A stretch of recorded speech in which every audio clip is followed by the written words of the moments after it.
Պարոն Մամիջանյան, դուք նշում եք, որ Նիկոլ Փաշինյանը քաղաքական դիակ է եւ մեր մեղավորությունն է, որ նա միջև հիմա պաշտոնավարում է, ինչ է արվելու այս ուղղությամբ միջև ընտրություններ Փաշինյանին հեռացնելու հետ կապված։ Սերժ Սարգսյանը նշեց, որ կա կոնկրետ ծրագիր եւ Փաշինյանին հիմա հեռացնելու ճիշտ ժամանակն է։ Արդյոք քննարկումներ ունեցել եք Հայաստան խմբակցության հետ, իրենք արդյոք այս տեսակետին են թե ոչ, եւ նաեւ իմպիչմենտի Նիկոլ Փաշինյան անվստահություն հայտնելու գործընթացի հետ կապված ձեր խմբակցությունից նշվեց, որ տեխնացու հնարավոր է դուք առաջադրեք, արդյոք տեխնացու առաջադրելու եք, թե ոչ, քննարկումներ կան։ Ես չգիտեմ, թե դուք որտեղից եք վերցրել մեր խմբակցության հայտարարություն, որ մենք կարող է տեխնացու առաջադրենք, այդպիսի բան պատիվ ունեմ խմբակցությունից որևէ մեկը չի հայտարարել երբեք։ Իրան Աբրահամյանն է ասել, որ քննարկումներ ընթանում են։ Քննարկումներ ընթանում են ու կառաջադրենք տեխնացուն, դրանք տարբեր նախատեսություններ են։ Տեխնացուի շուրջ։ Կետարկետ գնանք։ Ես չեմ կարծում, որ ես պետք է Հայաստան դաշինքից, ոչ թե չեմ կարծում, այլ վստահ եմ, որ դա այդպես չէ, ճշտեմ իրենք կողմնակից են Փաշինյանին հեռացնելուն, թե չէ, ես վստահ եմ, որ նմանօրինակ հարց ես Հայաստան դաշինքի հետ քննարկելու չունեմ, ես իրանց դիրքորոշում այդ հարցում գիտեմ։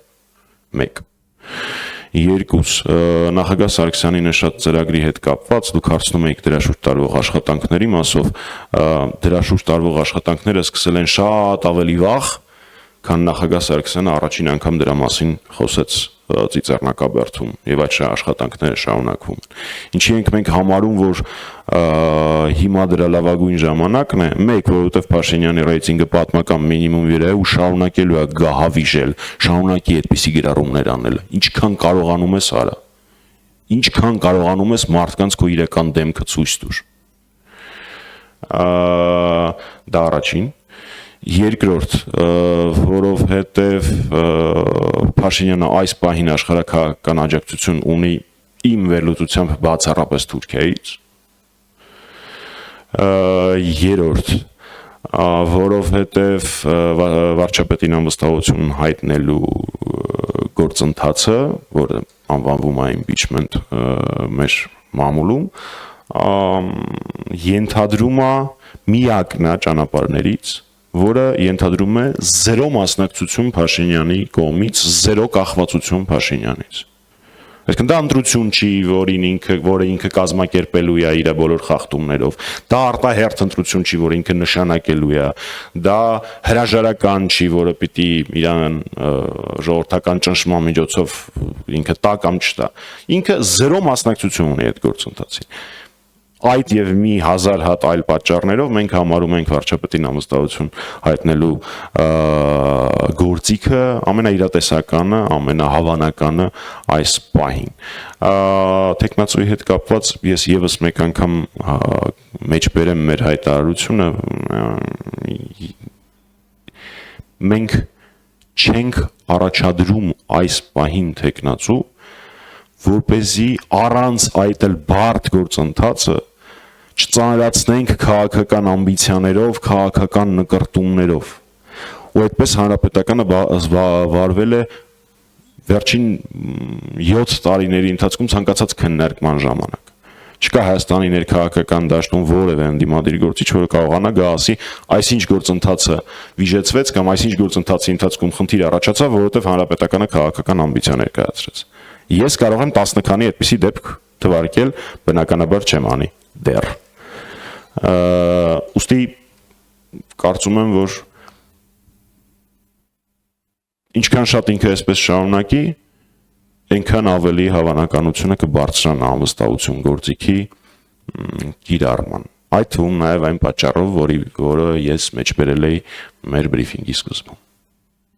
Կարծում եք նաև քաղաքացիական պայմանագիր խմբակցության պատգամավորներին սա դեր կխաղա իրենց որոշման վրա։ Նորից գնանք։ Մենք շատ ենք խոսել սրա մասին։ Մենք մինչ օրս միշտ շարժվել ենք փողոցային պայքար, փողոցային կոնսոլիդացիա, որպես վերջնարդյունք անվստահություն հայտնելու գործընթաց դրա անվանությամբ բոլոր նախորդիվ շարժումների ընթացքում կա առաջարկ նախաձեռնողների կողմից հակառակ գնալ եւ որպեսզի անվստահության գործընթացը, այսպես կոչված impeachment-ի գործընթացը լինի այսպես կոչված trigger փողոցային լայն կոնսոլիդացիայի համար, ես որևէ տրամաբանական պատճառաբանություն դա չփորձելու չեմ տեսնում։ Իսկ թե ինչ վերաբերվում է ԿՊԱ-ական падգամավորներին, նորից եմ ասում, ինձ միևնույն է իրանցից յուրաքանչյուրը ինչ պատճառով կմիանա անվստահության գործընթացին։ Մեկը, որովհետև հայ առաքելական եկեղեցու հետևորդ է ու այսօր առավոտը պիտի որ շոկ ապրած լինի։ Մեկը կարող է վախենում էր մինչև հիմա դրա մասին խոսել, բայց այն ժամանակ Արցախի կորստի հետ կապված, Արցախի հանձնման հետ կապված ունեցել է իր մտքերը, հույզերը, հիմա հաշվի առնելով Փաշինյանի գահավի ժողրեյտինգը այլևս չվախենա։ Մյուսը կարող է սոցիալական խնդիրներով տեսնի, որ մեր ազգաբնակչությունը պարզապես հարստահարվում է հարկերով, գույքահարկերով, աղբահանության վճարներով, եսի մինչերով ու դրա համար անի։ Մյուսին կարող է դուր չգա այն փաստը, որ սոցիալական անհավասարությունը, սահմանադրությանը հակասություն է մտցվում եւ մարդկանց առաջարկում են օրինական վճարով իրենց քաղաքացիական պարտքից, այսինքն բանակում ծառայելուց հրաժարվել, որ օրինակ CVKM-ը եւ այլ որոշ լրատվականներ չգրեն, այո, ես չեմ ծառայել Հայաստանի Պետության զինված ուժերում, որտեղ գիտությունների տեխնացու եմ։ Ուստի ինձ մեկա թե յուրաքանչյուրը ինչ շարժառիթ կունենա, ինչ դրդապատճառ կունենա, բայց ես կարող եմ երաշխավորել, որ հայրենասերները կապահովեն այն ԿՊԱ-ական падգամավորների անվտանգությունը, պաշտպանությունը, որոնք կփորձեն եւ կորոշեն անցնել պատմության ճիշտ կողմը։ Շնորհակալ եմ։